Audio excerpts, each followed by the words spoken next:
नमस्कार दोस्तों। सिलेबस आपका नया सेकंड ग्रेड का अपलोड कर दिया गया है आरपीएससी के द्वारा।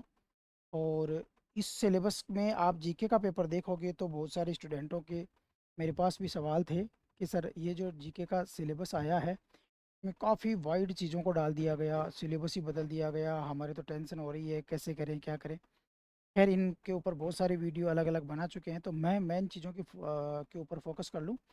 इस सिलेबस के में मैं दो चीज़ें बताना चाहूँगा आपको कि बहुत सारी चीज़ें ऐसी हैं कि रिपीटेशन हुई है। तो आपके लिए सिलेबस में बहुत सारी चीज़ें आप आधी पढ़ोगे तो वो डबल हो जाएंगी, कैसे होंगी वो मैं बताऊँगा। और एक सिलेबस के ऊपर अपन जीके से रिलेटेड जो पोर्शन है उस पर ओवरव्यू अपन ले लेते हैं कि क्या नई चीज़ें चेंज हुई है जिनको अपन को देखना है। और अब देखो ये चीज़ें भूल जाओ, मार्केट में ये चीज़ें फ्लो की तरह चलती है, ये नए टॉपिक जोड़े, ये पुराने थे। अरे यार, आपके पास पुराने पहले से थे, आप पहले से उन पुराने टॉपिकों को पढ़ रहे थे। उनके अलावा देखो कि नए टॉपिक कौन से जुड़े हैं, वो ना आपके नए हैं। तो इस डिस्कशन पे विराम दो और एक बार सिलेबस को देखने की कोशिश करना। और फिर देखो नए जुड़े हों या पुराने जुड़े हों, फाइनल तो यह है कि सिलेबस यही है आपका और इसी से तैयारी करनी पड़ेगी। और दूसरी बात, आप किसी के झांसे में मत आओ, खुद के झांसे में मत आना कि कोई ग्रीन टॉपिक होता है। ये मैं आपको फिर कह रहा हूँ कि ग्रीन टॉपिक किसी को मत मानो। अब की बार कई बार ये होता है कि जैसे मैं एक आइडिया बताऊं कि कई बार मेरा भी डिस्कशन हुआ कईयों से, तो उन्होंने कहा कि यार अब की बार नेहरू पे क्वेश्चन नहीं पूछेगी सरकार, क्योंकि क्योंकि सरकार बीजेपी की है, इस तरह से क्वेश्चन आए।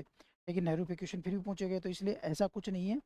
आपको जो भी ये टॉपिक है इन सब टॉपिकों के ऊपर एक अच्छा सा तैयार करना पड़ेगा शॉर्ट तरीके से।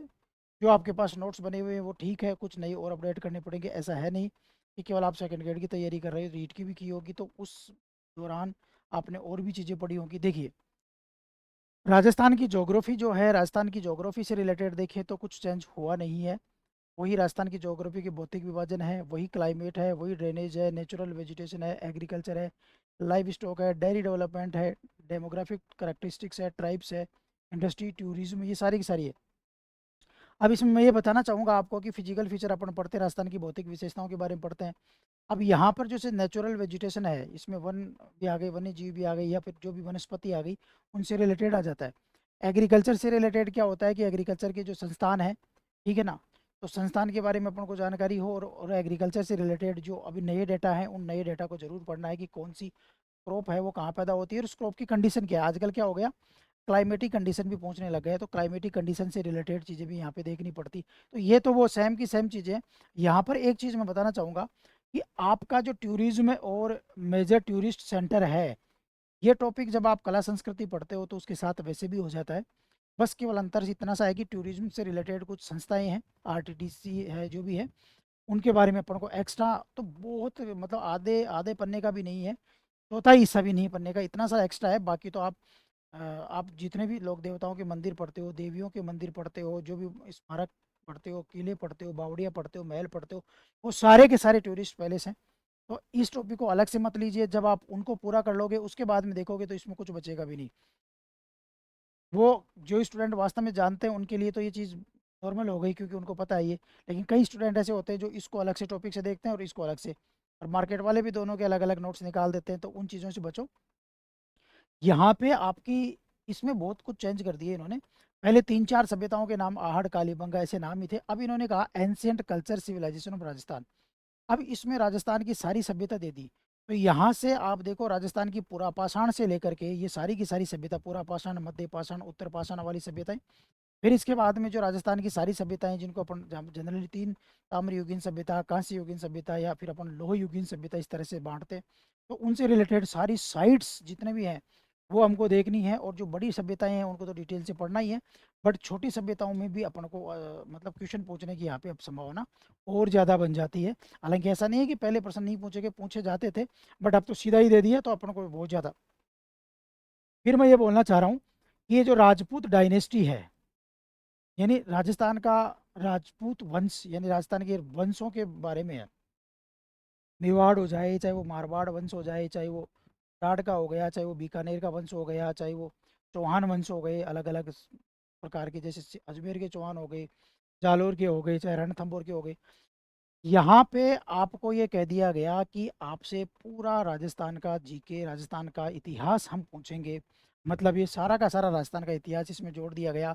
तो फिर मैं ये कहता हूँ कि ये जो टॉपिक डाले हैं इनका कोई मतलब नहीं है, क्योंकि ये इनमें ही क्लियर हो जाते हैं। जैसे रिलेशन विद दिल्ली सल्तनत मेवाड़, तो मेवाड़ के साथ, अब मेवाड़ में अलाउद्दीन खिलजी का जो आक्रमण है, जब आप मेवाड़ वंश पढ़ोगे तो उसके साथ वो वैसे ही हो जाएगा। यहाँ पे रणथंबोर में जो अलाउद्दीन खिलजी का आक्रमण है, वो जब आप रणथंबोर के चौहान पढ़ोगे तो उसके साथ वो वैसे ही हो जाएगा। फिर जालोर का जब चौहानों का इतिहास पढ़ोगे तो चौहानों के इतिहास के साथ ये हो जाएगा। तो यानी इसको अलग से पढ़ने की कोई आवश्यकता नहीं है। ठीक है ना, भ्रमित मत हो, क्योंकि वो आप राजवंश पढ़ो, यहाँ ये टॉपिक अपने आप हो जाएंगे। फिर राजस्थान एंड मुगल। अब राजस्थान मुगल में मेवाड़ में, तो मेवाड़ में जो भी मेवाड़ के साके हैं जो राजस्थान मुगलों के समय हुए, ठीक है ना, वो जयसिंह वाला हुआ हो, ठीक है, तो वो सारे के सारे उसके साथ आपको रिलेशन करोगे तो टॉपिक वैसे हो जाएंगे। मारवाड़ आमेर, आमेर के जैसे मानसिंह है, तो अब की बार पूछा भी मानसिंह के अकबर के समय कौन कौन से अभियानों में गए, तो उनका क्रम पूछ लिया। तो मानसिंह को जब आप पढ़ोगे तो मानसिंह के सारे अभियानों के बारे में पढ़ोगे, पहला अभियान, दूसरा अभियान, तीसरा अभियान, चौथा अभियान। तो जब आप उनके बारे में पढ़ोगे तो राजस्थान और मुगल का रिलेशन वैसे हो जाता है। तो मैं ये मानता हूँ कि ये जो दो टॉपिक हैं इनका कोई औचित्य नहीं है आपके, एक ही टॉपिक से सारी की सारी चीज़ें क्लियर हो जाएंगी। ये टॉपिक पढ़ोगे तो आपको वैसे के वैसे हो जाएगा। फिर इसके बाद में देखिए, राजस्थान के इतिहास से रिलेटेड मैं कुछ बातें करता हूँ। राजस्थान के इतिहास में 1857 क्रांति पहले भी थी, पॉलिटिकल अवेकिंग, ये भी पहले था, राजनीतिक जागरण जो था। अब राजनीतिक जागरण कुछ नहीं, 1857 की क्रांति, प्रजामंडल आंदोलन, किसान आंदोलन, जनजातीय आंदोलन, राजस्थान का एकीकरण, ये सारी चीज़ें जागरण का ही तो हिस्सा है। तो ये सारे के सारे टॉपिक आपके पहले से भी थे, तो ये तो वही है। फिर सोसाइटी एंड रिलीजन, यानी राजस्थान की आर्ट एंड कल्चर के बारे में देखें तो इसमें कुछ भी नहीं है, सारी की सारी चीज़ें वैसे की वैसे ही आपके जोड़ दी गई है। ठीक है, देखिए, लोक देवता देवियां हैं पहले से थे, राजस्थान के संत है, राजस्थान के टेम्पल, फोर्ट, पैलेस, मॉन्यूमेंट्स। अब मैं यहाँ पे ये कहना चाहूँगा कि आपके केवल ये चार डाले हैं, लेकिन राजस्थान की स्थापत्य कला में जो भी चीज़ें हैं वो सारी पढ़ोगे, क्योंकि वो आपके टूरिस्ट साइट के रूप में पढ़ोगे आप।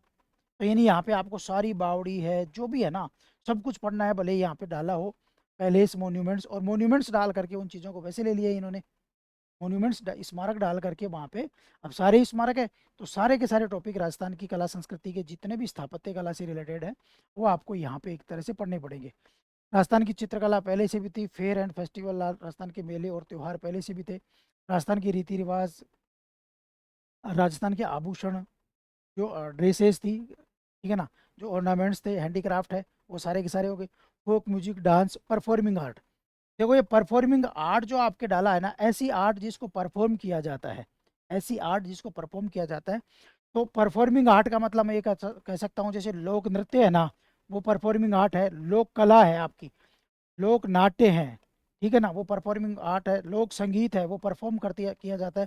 तो ये सारे टॉपिक इसमें जोड़ दिए गए। पीछे भले ही डांस और फोक म्यूजिक जोड़ा है कि लोक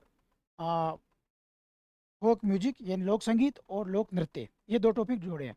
लेकिन आगे लिख दिया परफॉर्मिंग आर्ट, जो जिसको परफॉर्म किया जाता है, और मुख्य रूप से वैसे इसमें लोक नाट्य आता है, क्योंकि लोक नाट्य वो होते हैं जिनको परफॉर्म किया जाता है, मंच मंच किया जाता है, मंचन किया जाता है, तो सारे लोक नाट्य आ गए। अब लोक कला भी हो गई, तो वो भी इसमें आपको इसको शामिल करोगे, तो परफॉर्मिंग आर्ट में एक तरह से इन चीज़ों को शामिल कर लिया। फिर राजस्थान की लैंग्वेज और लिटरेचर और लीडिंग पर्सनैलिटी, लैंग्वेज लिटरेचर में सब कुछ, भाषा और साहित्य राजस्थान का सारा आ गया।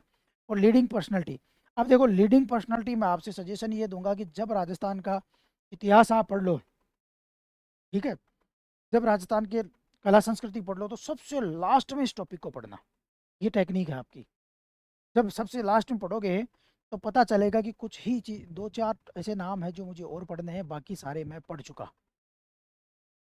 जैसे आप विजय सिंह पथिक, तो बिजोली आंदोलन पढ़ोगे, विजय सिंह पथिक के बारे में पढ़ोगे तो आपको पता चलेगा विजय सिंह पथिक मैं पहले ही पढ़ चुका।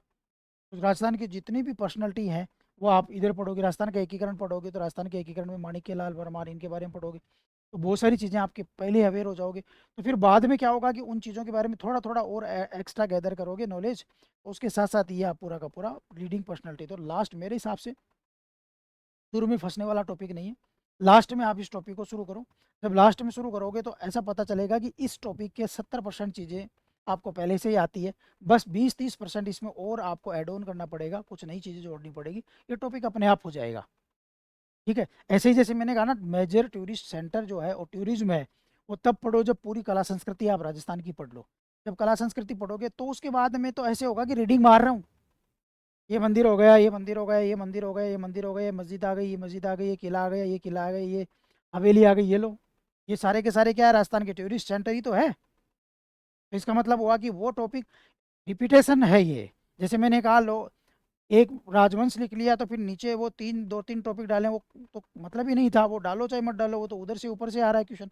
तो यहाँ पे आपको इस तरह से देखना पड़ेगा कि हाँ ये डाल रहे हैं तो हाँ। लेकिन मैं ये कहूँगा कि राजवंश ये जो टॉपिक पढ़ रहे हो ना, अब ज़माना थोड़ा बदला है और राजनीतिक ही नहीं पूछा जाता, उनका कल्चरल योगदान भी पूछा जाता है आजकल, सांस्कृतिक योगदान, और उस समय की राजस्व व्यवस्था भी पूछ ली जाती है कि टैक्स कौन से थे, क्या लगते थे, किस तरह से थी, है ना, खालसा भूमि किसको कहते थे, तो इस तरह के क्वेश्चन भी पूछे जाते हैं।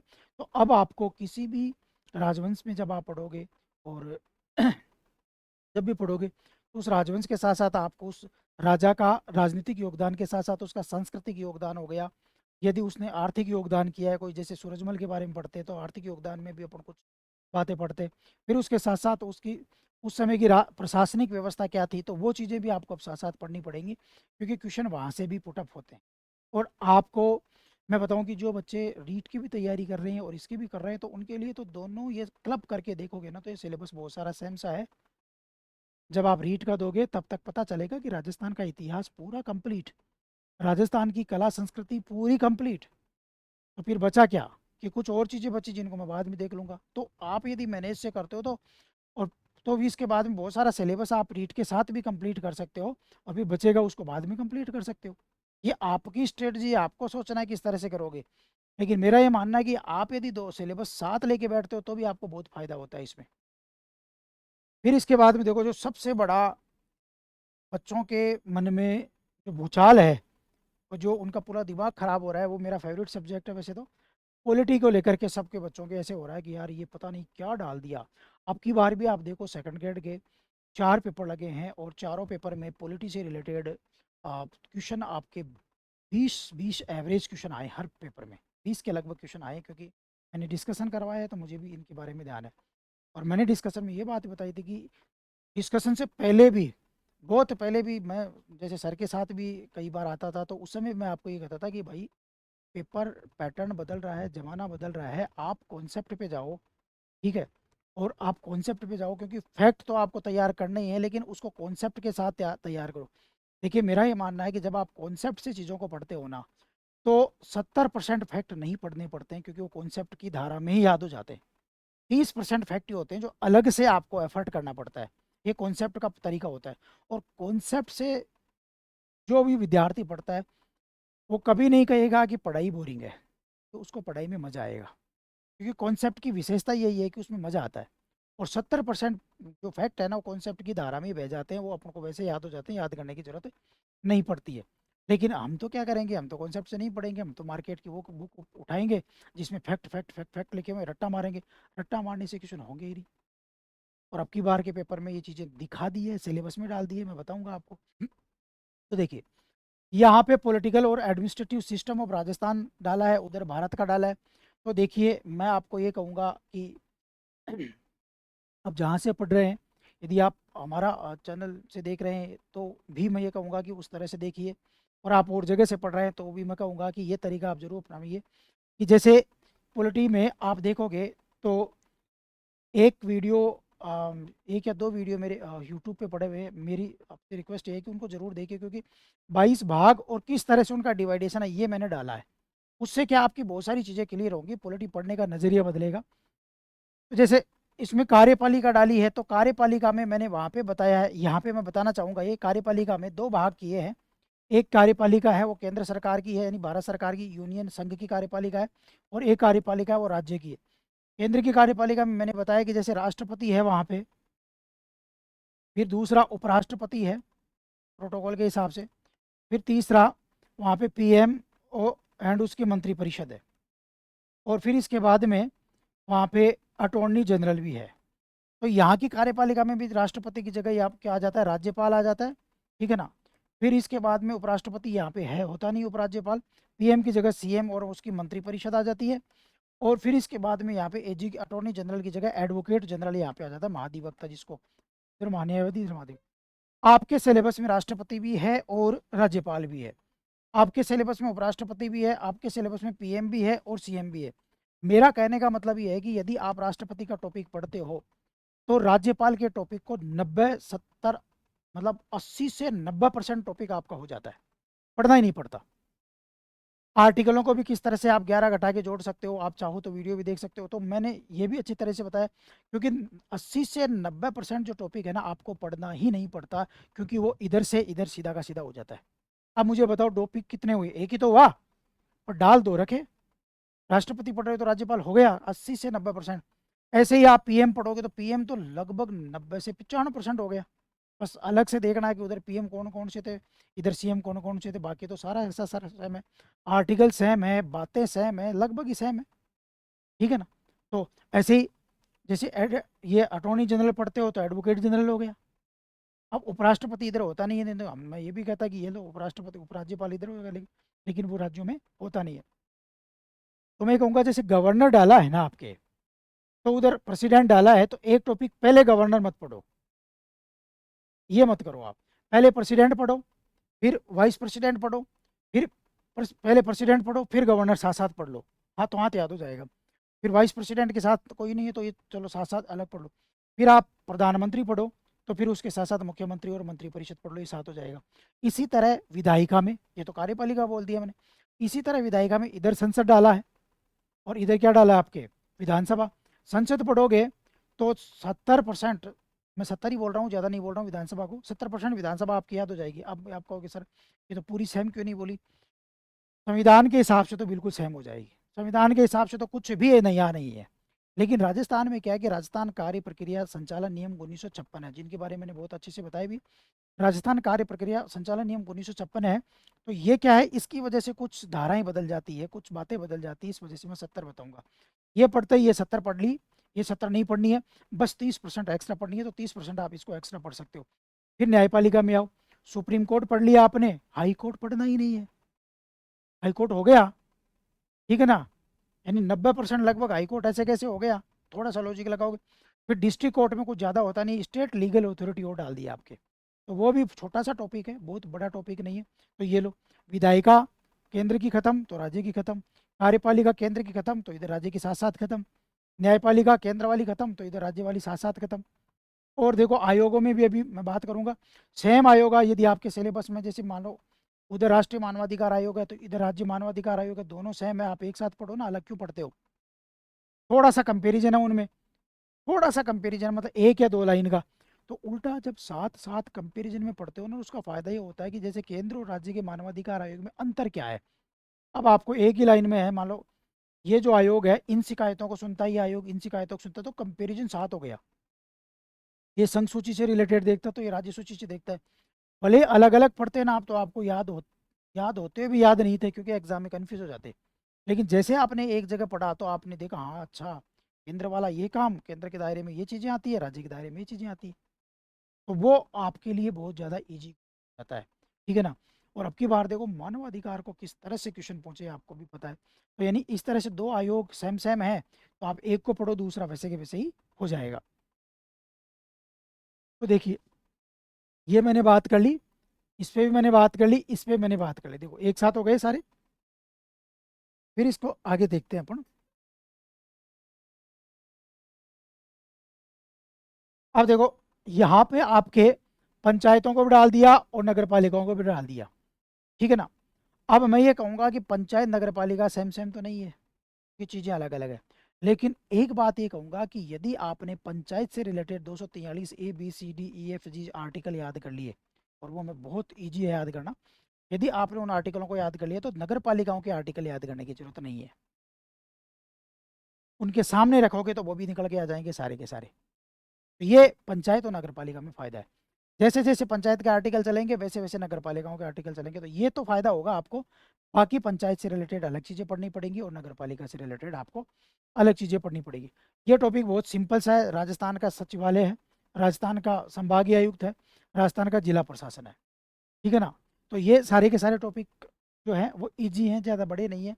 जिला प्रशासन में ज़रूर है, जिला प्रशासन में देखो एक तो स्थानीय स्वशासन, ये दोनों टॉपिक तो स्थानीय स्वशासन के हैं। ये जिला प्रशासन से रिलेटेड हो गया। तो जिला प्रशासन में जिला कलेक्टर आ गया, जिला कलेक्टर के नीचे एसडीएम आ गया, एसडीएम के नीचे तहसीलदार आ गए। उनके बारे में अपन को थोड़ा थोड़ा पता होना चाहिए, क्योंकि वहाँ से भी क्वेश्चन पूछे जा सकते हैं। और लेकिन उसमें फ़ायदा है, आपने कलेक्टर का टॉपिक को पढ़ लिया तो फिर आपको एसडीएम नहीं पढ़ने की ज़रूरत और आपको तहसीलदार नहीं पढ़ने की ज़रूरत। आप एक बार पढ़ के जब उनको गो थ्रू होंगे तो आपको पता चलेगा कि यार चीज़ें सेम है, बस ये अंतर है, बस उसको याद कर लो। तो उससे रिलेटेड यदि प्रश्न आता है तो भी गलत नहीं होगा। फिर देखो आरपीएससी है यहाँ पे, ठीक है ना। एक है स्टेट कमीशन या महिला आयोग है, एक वित्त आयोग है, और एक इलेक्शन कमीशन है, एक लोकायुक्त है, और स्टेट लीगल अथॉरिटीज़ के बारे में बात कर लिया अपने। तो देखो वित्त आयोग तो आप जब पंचायत पढ़ते हो तो उसके साथ साथ हो जाता है, वित्त आयोग यहाँ पे डाला अलग है, लेकिन जब आप पंचायत पढ़ते हो तो पंचायत के टॉपिक के साथ साथ वित्त आयोग हो जाता है। लेकिन यहाँ पे देखिए आप पब्लिक सर्विस कमीशन है, Rajasthan state commission for women है, राजस्थान स्टेट फाइनेंस, ये इलेक्शन कमीशन है, ये आपको पढ़ने पड़ेंगे, ठीक है ना। लेकिन आप इसका फ़ायदा, मैं करंट अफेयर के बारे में बाद में बात करूंगा, पहले मैं पॉलिटी इंडिया वाली देख लेता हूँ, है ना। तो देखिए इसमें कॉन्स्टिट्यूशन डेवलपमेंट ऑफ इंडिया ये डाला है एक। तो कॉन्स्टिट्यूशन डेवलपमेंट ऑफ इंडिया में अब ये पूरा का पूरा भारत का विकास जो है, संवैधानिक विकास 1773 से 1857 तक तो कंपनी के तहत था। और फिर इसके बाद में ब्रिटिश सरकार के अधीन 1858 से 1861 से लेकर के आपके 1947 तक के सारे एक्ट हैं, ये अपन को यहाँ पे अब की बार पढ़ने पड़ेंगे। पहले दो ही थे, 1935, लेकिन अब इनको चेंज करके पूरी। देखिए यकीन मानिए जब इनकी यात्रा पढ़ोगे तो काफ़ी इंटरेस्टिंग है, आपको ज़्यादा अच्छे से याद होगी। फिर इसके बाद में ये रोल ऑफ अम्बेडकर, तो अम्बेडकर का रोल आपको थोड़ा सा कॉन्स्टिट्यूशन मेकिंग में पढ़ना पड़ेगा। ये तो इसके साथ साथ ही हो जाता है, जब आप संविधान का निर्माण पढ़ते हो इसके साथ साथ ही हो जाता है कि संविधान का निर्माण हुआ इस तरह से। तो कुछ कॉन्स्टिट्यूशनल डिबेट है उनके बारे में यहाँ पे। फिर देखो आपके अब की बार नागरिकता का टॉपिक भी डाल दिया गया। यानी नागरिकता का टॉपिक का मतलब हो गया आपके संविधान का अनुच्छेद 5 से लेकर के 11 तक पढ़ना है, और नागरिकता से रिलेटेड नागरिकता एक्ट अधिनियम है 1955 का, और उसके बाद में क्या क्या चेंजेज हुए हैं 2016 में जो हुआ है, क्या चेंज हुआ है, तो उससे रिलेटेड आपको पढ़ना पड़ेगा। फिर आपके मूल अधिकार, नीति निर्देशक तत्व, ये पहले भी थे, fundamental duty, president vice president, इसके ऊपर अपन बात कर चुके, पार्लियामेंट, सुप्रीम कोर्ट, इनके ऊपर बात कर चुके, ठीक है ना। इलेक्शन कमीशन ये काफ़ी ज्वलंत भी है इस समय, क्योंकि इलेक्शन भी हो रहे हैं, तो इसके ऊपर अब यहाँ पे देखिए आपके यहाँ से रिलेटेड जो है ना, केवल इलेक्शन कमीशन डाला है आयोगों में, केवल इलेक्शन कमीशन डाला है, यानी आयोगों को हटा दिया गया है, यहाँ पे केवल इलेक्शन कमीशन डाला है, नॉर्मल डाला है। ये तो पहले भी इतने ही थे, राज्य से रिलेटेड ही थे। फिर principle of India's foreign policy and contribution of Jawaharlal Nehru, ये तो पहले भी था, और ये तो छोटा सा, ये एक पेज का भी नहीं है कि नेहरू का योगदान है, पंचशील दिया, क्या क्या दिया, गुटनिरपेक्ष क्या था, वो दो चार चीज़ें उनसे रिलेटेड। बट यहाँ पे ये जो डाला India's relation with major powers and neighbouring countries contemporary issues and challenges, यानी कि आज की विदेश नीति आपको पढ़नी पड़ेगी कि भारत का विभिन्न देशों के साथ क्या तो समझौता है, क्या एग्रीमेंट है, अमेरिका भारत के बीच में ट्रेड कैसा है, क्या ट्रेड है, ट्रेड डेफिसिट है क्या है। फिर लीमोवा, ये जो भी समझौते अमेरिका के साथ किए, अभी हाल ही में यूक्रेन का क्राइसिस चल रहा है, या फिर ईरान का चल रहा है, या फिर इसराइल वाली का घटनाक्रम चल रही, तो उनसे रिलेटेड फैक्चुअल क्वेश्चन ज़्यादा पूछेंगे अपन, क्योंकि कॉन्सेप्चुअल में तो क्या पूछेंगे, या फिर हो सकता है कि चार स्टेटमेंट टाइप में भी यहाँ पे हो सकता है। तो थोड़ा सा ये पूरा का पूरा कॉन्सेप्चुअल टॉपिक है जो आपको नया इसमें दिया है। फिर इसके बाद में देखिए मैंने कहा था कि करंट को अपन और देख लेते हैं, इकोनॉमी वाला जो टॉपिक है। और हाँ यहाँ पे था, आयोगों में उधर केवल इलेक्शन कमीशन ही दिया है, तो आपको आयोगों में इधर वाले आयोग सेपरेट पढ़ने पड़ेंगे। लेकिन जैसे आप लोगों में कई लोग ऐसे होते हैं जो फर्स्ट ग्रेड की भी तैयारी कर रहे होते हैं, तो मैं उनसे तो यही कहूँगा कि आप एक आयोग पढ़िए, सेंटर वाला राज्य वाला अपने आप याद हो जाएगा। और जो केवल ही आपके सिलेबस में यही है तो फिर आप राज्य वाला पढ़ सकते हो, सेंटर वाला उससे कंपेरिजन करके आप सोच सकते हो, तो वो भी याद हो सकता है आपको।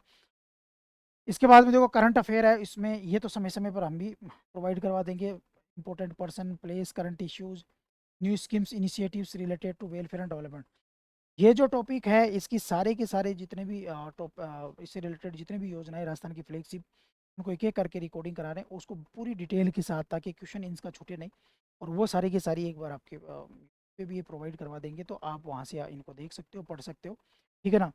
इकोनॉमिक पॉलिटिकल डायनामिक्स, इससे रिलेटेड चीज़ें भी हो जाएंगी। स्पोर्ट्स गेम्स आप रेगुलर पढ़ते हो, बुक्स इनसे रिलेटेड चीज़ें भी आप अखबारों में या आप जो मंथली पढ़ते हो तो उनमें ही ये कवर होंगे आपकी।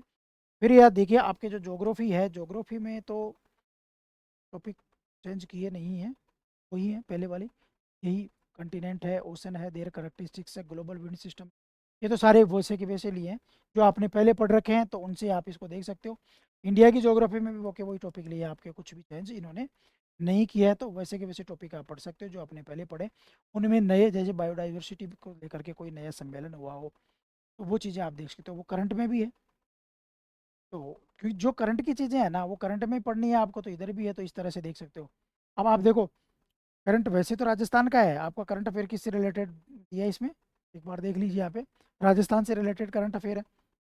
लेकिन ये जो टॉपिक डाला है ना आपके, जैसे कई टॉपिक ऐसे डालते हैं, वेजिटेशन आपका कौन सा डाल दिया इसमें, ड्रेनेज, नेचुरल वेजिटेशन, बायोडाइवर्सिटी डाल दिया, तो बायोडाइवर्सिटी को लेकर के, एनर्जी रिसोर्सेज को लेकर के टॉपिक डाल दिया, ये एनर्जी रिसोर्सेज को लेकर के टॉपिक डाल दिया आपका।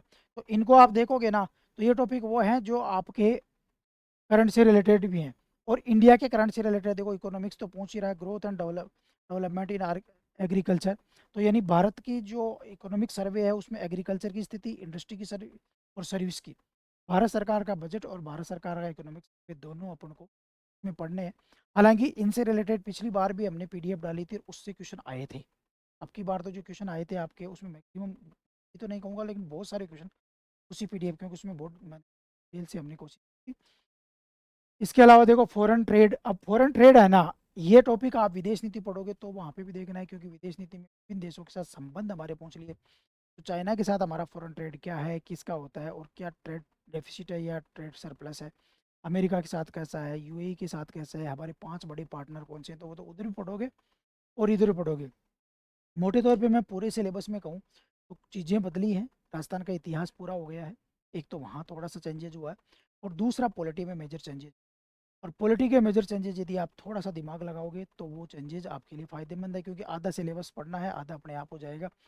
तो इस तरह से आपका सिलेबस है, बिल्कुल सही है, सही समय पे है। जो लोग ऐसे सोचते हैं कि हमारा सिलेबस हो गया, नया चेंज हो गया, रोना मत रोइए, यदि कुछ चेंज होता है तो वो ज़्यादा बेस्ट होता है, उसको स्वीकार करिए और लग जाइए।